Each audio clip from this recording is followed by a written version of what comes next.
صحابہ رضی اللہ تعالیٰ عنہ اور اہل بیت سے محبت ایمان کا حصہ ہے، ایمان کی علامت اور نشانی ہے۔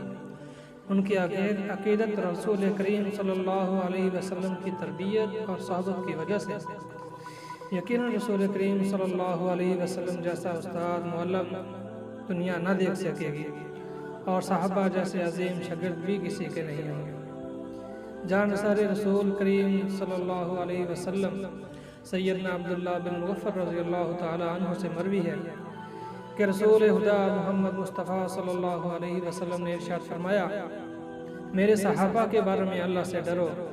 پھر فرمایا، میرے صحابہ کے بارے میں اللہ سے ڈرو، میرے بعد انہیں نشانہ نہ بنانا۔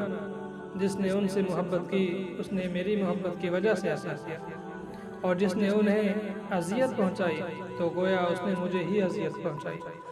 وَمَنْ آذَانِي فَقَدْ آذَى اللَّهَ وَمَنْ آذَى اللَّهَ يُوشِكُ أَنْ يَأْخُذَهُ۔ اور یاد رکھو، جس نے مجھے اذیت پہنچائی اس نے اللہ تعالیٰ کو اذیت پہنچائی، اور جس نے اللہ تعالیٰ کو اذیت پہنچائی تو قریب ہے کہ اللہ تعالیٰ اس کی گرفت کرے۔